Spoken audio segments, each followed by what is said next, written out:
Today on Energy Contact, a lot of contests, competitions, tournaments, they aren't open to everyone. You have to qualify. So there's a lot of work to be done before you can even begin to work.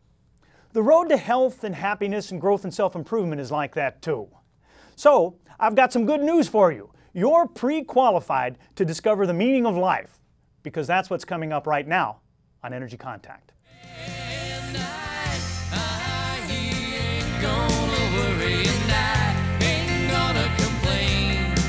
I'm gonna drive away all these doubts I've been keeping and out. Keep my mind on better things. I ain't gonna worry and I ain't gonna complain. I'm gonna drive away all these doubts I've been keeping and out. Hello and welcome to Energy Contact. My name is Joseph Willenbrink. Thank you for joining me today. And thank you to the production staff here in the studio for helping me get my message out to you. Energy Contact is a series that I'm presenting to you as a public service. It's about attaining perfect health, growth, self-improvement, happiness, and realizing your full potential. It's designed to present you a new way of seeing yourself and a new way of seeing the world around you. We're talking about things that have to do with making an energetic contact with yourself internally and with your environment. There's no difference between the body, the mind, the spirit, the emotion, the intellect, the ego. There's no difference between mass and energy. They're all exactly the same thing. There's something about us that just loves to categorize and classify, put everything in their own little separate compartment. But in fact, all that health and growth and self-improvement that we're talking about take place when we do just the opposite. When we put these things together. When we make an energetic contact between the unseen world and the physical one. We're presenting on these programs a brand new paradigm that's thousands of years old. We're presenting extraordinary topics for ordinary people. And let's move right ahead with that. Let's bring up a slide. Everyone please understand that I am not a doctor. I don't want to be a doctor. This show is not a medical advice show, a medical talk show, a medical anything show. It couldn't be further from it. Now, I might call myself an energy healer or a chakra healer, things like that. So might a lot of other people. But state, federal, and local governments absolutely do not. They call me no such thing at all, and it's important to know that. There's a lot of important information on your screen right now, so please take a moment and read it with your full attention, if you will. But when you've got it down, now is a good time to get a pencil and paper. Here's why you want to do that. At the end of this program, we are going to run some credits, and on those credits, there's going to be contact information for me. Now, I invite and encourage you to contact me. In fact, I sort of hope something I have to tell you today will inspire you to want to do that. But in order to contact me, you're going to need that contact information. In order to get that, you're going to need a pencil and paper. There will be plenty of time to jot that stuff down when the credits roll, if you got your pencil and paper ready. So please locate that now. All right, let's come back here. Today's show is show number 61. And if you're tuning in for the first time today, well, thanks. Thanks and welcome. I'm glad you're here. I think you'll enjoy the show. Now, these shows are sequential. They build. So we're talking about things today that we introduced, defined, explained on previous shows. However, I do my very best to make each show have a lot of value on a standalone basis. So I think you'll enjoy today's show. If it is your first time joining me today, and if what you see piques your interest, then I will invite and encourage you to look around, because there will be earlier shows airing at later times. They'll either be re-airing right here on this station, or they'll be on at different days and times in different areas. And if you look for them, I'll appreciate it. All right, and now it's time where I get to introduce my co-host to you. This is my buddy Slim we're going to get on camera. There he is. And Slim is here for a reason. Since we're investigating what it is that energy contacts in the physical self, we have to understand a couple of things, don't we? We have to understand something about energy. And this show is certainly a program about energy. But all that energy out there somewhere in some abstract place does us no good whatsoever. It does us no good until we bring it into contact with something. Slim here is here to tell us, to help us understand what that thing is that energy contacts. Remember, a body without energy is just a corpse. And energy without a body, well, it might be a number of cool things, but none of them are human. Okay, so previously on Energy Contact, we have been looking at our physical selves. We looked at our physical selves and even the entire physical universe, all the things that we can see. And we came to an understanding that the physical is built by all the things that we can't see, that it's all a result of energy flows. And even though we cannot see these energy flows, therefore they must be very real. In coming to that awareness, we've begun to see ourselves in a new and a far more accurate way than we were ever led to believe as kids. We're starting to see ourselves the way Einstein saw us, as frequencies and rhythms and vibrations, as energetic forces and energy flows. Things that are invisible but manifest into our body in very physical ways. And so we've come to see ourselves not so much as ice, but more like frozen steam.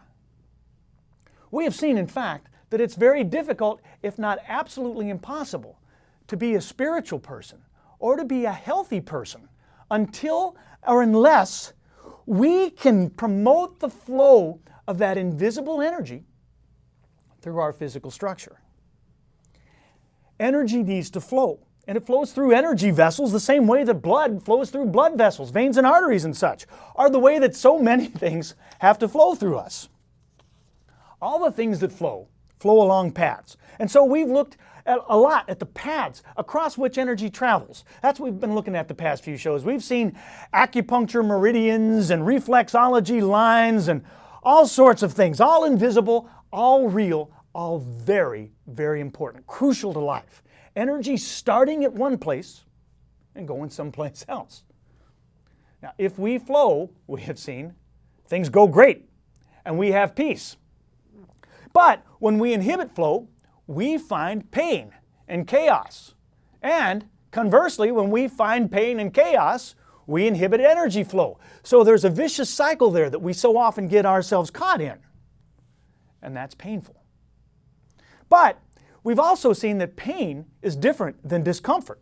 Discomfort can be very good for us, while pain is always bad for us. And in a backwards way, discomfort can even feel good. Anybody who knows that, who loves to do hard work or hard exercise. We've just barely begun to investigate Kundalini energy and chakras, things like that, but that's where we're headed. But even to this point, we've already seen that for energy to flow through these pipelines, our chakras have to be open. Even though we haven't studied, we don't know what it means to be open, what opening a chakra is. People use terms like that, like chakras being open and open their chakra. But if you quiz them, you might find that they don't really know what they mean. And perhaps neither do you at this point. But that's all right. Hold on, you will.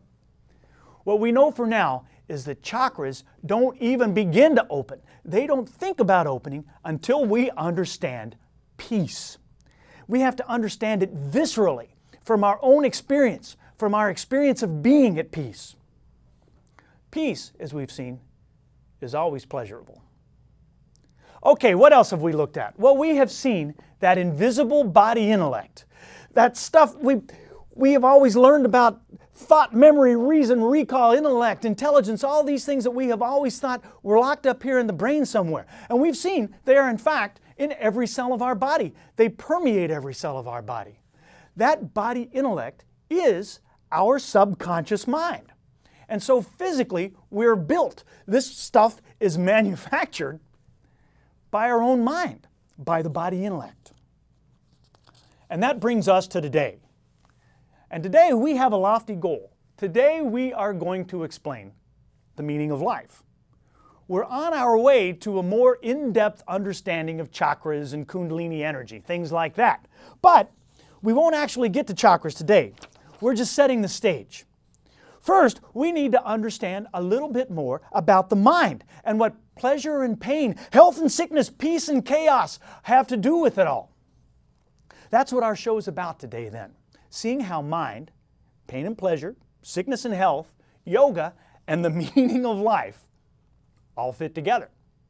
We're laying the groundwork for our investigation of chakras and what they have to do with your health and growth and self-improvement and realizing your full potential. Okay, so promote energy flow or inhibit it. These chakras are somehow involved in the process. We know that. And we'll start to understand that a little bit better over the next few shows. But first, we have work to do. We still have to see how finding peace, or at least finding a pathway to peace, finding an understanding of where it is, we have to understand how that's a prerequisite. And then we have to understand how to get there in a very chaotic world. And to do that, we have to understand what is so real about so many invisible things. In fact, it's the physical stuff that's the unreal. It's a hologram of sorts. It's an optical illusion, some projection just sort of thrown up by the invisible forces. It's the energetic world of wavelengths and frequencies and pulses and rhythms and vibrations. That's all that's real. It's that frozen steam that Einstein explained. He explained it so clearly. But yet so many people, including people who study Einstein, including people who use his theories every day, somehow have been unwilling or unable to even consider. All right, so we have plenty to do today. But now we've reached the part of the show where we get to stop for a minute. Take a deep breath. Close your eyes if you're in a place that you can do that, because we have reached the part of our show where we take our virtual field trip, our journey in our mind's eye. Today, we're going to have some fun. You get to visualize that you go to an NBA basketball game, a professional basketball game. But unlike most of the 25,000 people there, you go in uniform and you walk down to the locker room and somehow you get in. And so you just walk in the door and you just announce yourself. And you say, "Okay, coach, I'm here. Put me in. I'm ready to go, buddy." And everybody in the room, their mouths just drop. While they're calling security, the coach says, "Hey, you can't just walk in here and expect to play on the team. You aren't qualified." And so you reply, "Not qualified? Not qualified? What are you talking about? I'm the best basketball player you've ever seen. I've been practicing in my backyard for years, been working for this moment all my life." Well, about that time, security arrives and begins to assist you out. And on your way out, you sort of soften your stance a little bit and you say, "Okay, I understand. I know I need to qualify now. How can I do it? Can I come to practice tomorrow and try out?" Coach says, "No, you can't even do that." And you say, "But wait, what if I'm a phenomenon? What if I'm Michael Jordan? What if I'm better than that? How will you ever know?" And let's just say, for the sake of this visualization, that you are that good. Well, the coach says, "Look, we have ways of qualifying our team members around here, and this ain't it. I don't care how good you are or how good you think you are. You aren't even qualified to try out." Hold that thought. We are on our road, as mentioned, to investigating chakras and Kundalini energy. In order to do that, first, we are going to explain the purpose of life, the meaning of it all, the reason for your existence in this world. I know what you're thinking. You've been searching for it for years. And here I am. I'm just going to spill it out to you in about the next 3 minutes or so. You're thinking, "Joseph, if you know this, why didn't you tell me years and years ago?" Well, you didn't ask. All right, it's a chain of events. According to old yogis, and we have seen that those old yogis are pretty bright, the purpose of life is to realize your true self. Okay, that's it. We're done. We can all go take a nap now. And you're thinking, "Done? Thanks a lot, smart guy. What does it mean? What does it mean, realize your true self? Realize what you've always been all along?" Well, I'm not going to tell you what you've always been all along. You're going to have to figure out how to do that by yourself. But I will tell you how to do it. Here goes. We have to discover what's real. That's all. But in order to discover what's real, we first have to weed out the unreal. In order to do that, you have to turn down the noise, the chatter, the chaos, the worldly distractions.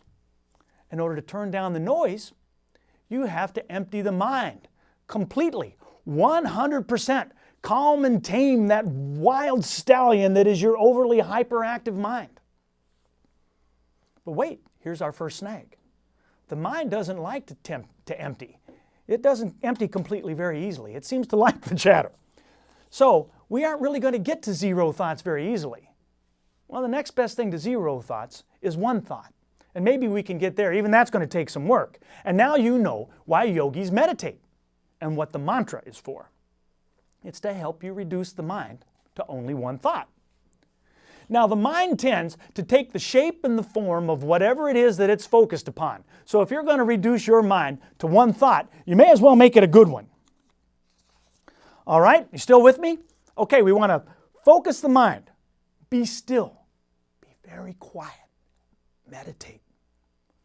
But in order to do that, your body has to be free of pain. Your body has to be healthy. How are you going to focus your mind on transcendental thoughts if you got an aching back, or if your head hurts, or if you got a stomach ache? And now you know why yogis who are preaching the complete meaninglessness of this physical world, of this physical body, spend so much time doing yoga, doing yoga exercises. That's not why the people in your neighborhood are doing yoga, but that's what it was designed for, to be healthy enough to meditate. All right, and so now you know it. Now you know not only the meaning of life, but at least a little bit about how to get there. Remember, the word yoga means union. And only in the West is yoga an exercise class. In fact, yoga is a spiritual pursuit. It's a very complex, mystical, spiritual philosophy. And its practitioners, the true yogis, are extremely mystical and spiritual beings. So remember the word union and unity. We're going to come back to those a lot.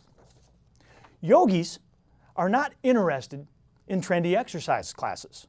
They are interested in union, in unification, and in creating space. The opposite of what a lot of physical exercise is designed for. Some of what we call exercise, in fact, is a source of separation and compression. And therefore, it's not that healthy at all. But let's not digress. Remember the goal of it all: health, happiness, growth, self-improvement, and realizing your true potential, realizing your true self. Keeping that thought, let's get back to seeing how it all hooks together, how mind, pain and pleasure, health and sickness, yoga, and the meaning of life all fit together. The mind tends to take the shape of whatever it is that it's focusing on. The mind is the source of pleasure and pain, of health and sickness, of those attractions and repulsions we've spoken of on previous show. The mind builds not only ourselves, but our entire universe. A lot of people's minds cause them a lot of pain. Maybe yours does. But remember that pain is not the same as discomfort. It's an important thing to know. A little discomfort is good for you, and it can even feel good.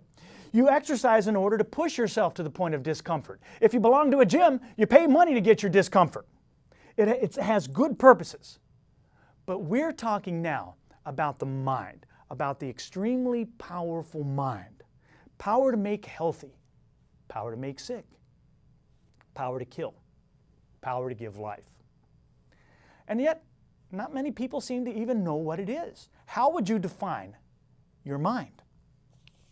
We're sort of led to believe that the mind is the same as the brain, or at least that the mind is in there somewhere, stuck inside your brain somewhere. But that's not all the case. That's not the case at all, as we're about to see. Our mind and our brain don't coincide much at all, really. It's our mind and our body that do. Our mind only corresponds with our brain in the fact that our brain is a part of our body.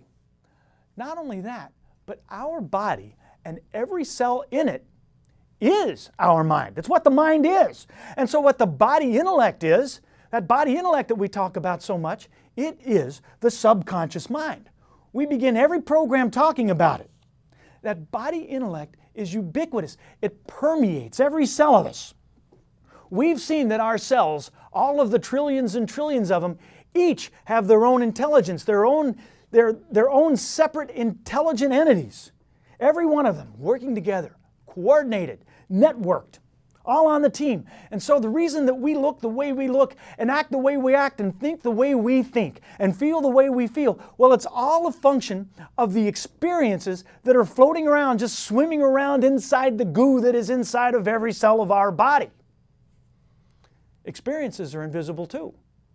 Maybe. So what our mind has to do with pain and pleasure, with health and sickness, is a function of our degree of unity. or our degree of separation. It works like this. When our mind separates from our stomach hurts. When our mind separates from our back hurts. When our mind separates from our emotions, we get angry or sad or hysterical or crazy or whatever it is that we get. That's when you say and do those things that you regret later. Have you ever been beside yourself? There's some separation for you. When the mind separates from the intellect, you get confused, hazy, you lose focus, you get a little thick. When the mind separates from your spirit, you lose your way. Pleasure and health come from everything at its proper state of union. That's all. Pain comes from separation. Why?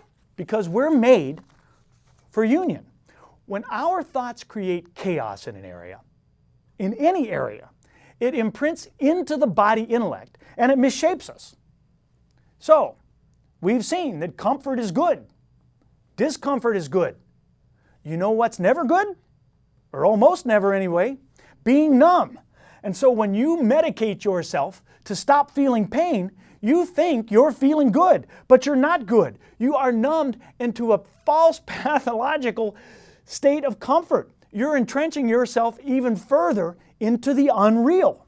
Instead of looking within yourself to understand what it is that you feel, and why you feel it. How do you ever expect to get healthy like that? Most people spend most of their time trying to make their pain go away. They're trying to get rid of pain, to fight pain, to repel pain, and hardly any time at all trying to attract health. They're focused on pain, not health. Think about that for a second. As we have said a few times today, it's an important point. The mind takes the shape and the form of whatever it is that it's focused upon. And so when you focus on the pain, even if you focus on it with the intent of getting rid of it, you still end up with what it is that you're focusing on. Pain. Do you ever say to a trained dog, if you've ever seen a trained dog, try this. Say to him, "Hey Fido, don't sit. Don't sit, Fido. Don't sit." You know what'll happen? Fido will sit right down. Why? Because he doesn't understand all that chrome and trimming. He understands his command word. That's where he goes. So, the mind is like that. And that's the way we have to deal with it. This is precisely why anger management programs, stress management programs, diet plans, all those diet plans you hear about, it's precisely why they cannot and will not work, ever. All they'll work for is to keep you paying money. Think about this in anger management class. People saying, "I will not be angry. I will not be angry. I will not be angry. I will not be angry." That's how it works. Or how about this over at the weight group? "I will not eat cookies. I'll not eat mashed potatoes. I'll not eat pizza. I'll not eat chocolate. I'll not eat pastries and donuts." Well, that's the way it works.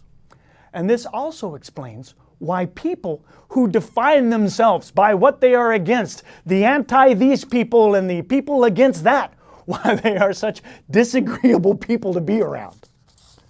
All right, the mind works for you when it knows what it's for. And even then, it only does so when it's at peace.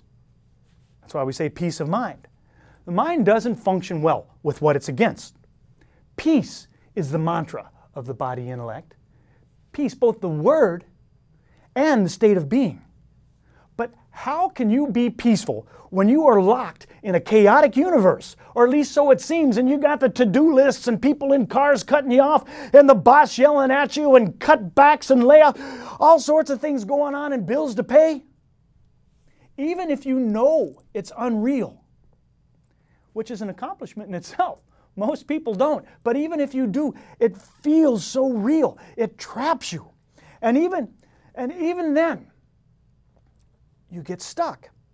And what happens is you start to want the fruits of those attractions. The fruits of the attractions that go with being in this chaotic world. Bigger things and more toys and all that stuff. And now you are caught in the rat race.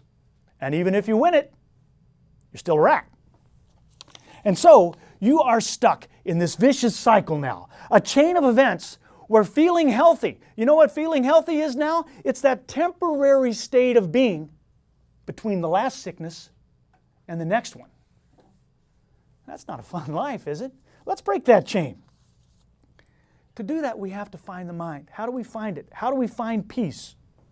Well, awareness is what breaks the chain, because awareness is the only thing that returns us to our unified consciousness. There's that word again, unity. Old yogis and mystics call that finding the true self. The Paramatma, they call it. They refer to it as enlightenment, as self-awareness, as self-realization. But over the years, we've become darkened.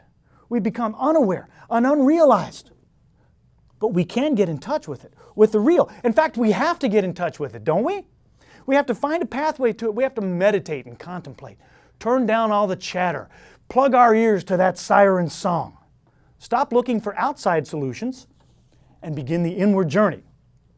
Remember our tryouts? Well, you qualify, you make the qualifications, you make the team by developing an understanding of the real and the unreal. Rejecting the unreal and making energy contact with the real. All right, so we're getting close to being ready to understand chakras and Kundalini. First, let's bring up a slide. Here's another important point we have to consider. This is my friend Carl Jung. One does not become enlightened by imagining figures of light, but by making the darkness conscious. This latter procedure, however, is disagreeable, and therefore it's not popular. The path to health, growth, happiness, self-improvement, and realizing our full potential is a path of enlightenment. The body intellect understands this because that is the mind. We're all looking for genies and things outside of us to ride in like the cavalry, bands of angels and stuff like that. Save us, but there's nothing out there. It's up to you. Let's come back here. It's all up to you. Great saints always say things like, many are called, but few are chosen. And this is what they mean. They understand about making the darkness conscious. Being called means you get through the tryouts, you get to go, you get to run in the race. Not the rat race, but the real one. It doesn't mean you win. Most runners don't. And now you start to understand why those chosen few that they talk about seem so happy when, in the eyes of the dualistic outside world, they have no real reason to be that way. And why all those people who have everything that you ever wanted seem so miserable, or lost, or separated. But we're moving on to better things, my friends, and we're going to get to what this has to do with chakras and Kundalini next time. For now, we're out of time. Thanks for joining me. I wish you peace and positive energy and a healthy life in Energy Contact. Drive away all these doubts I've been keeping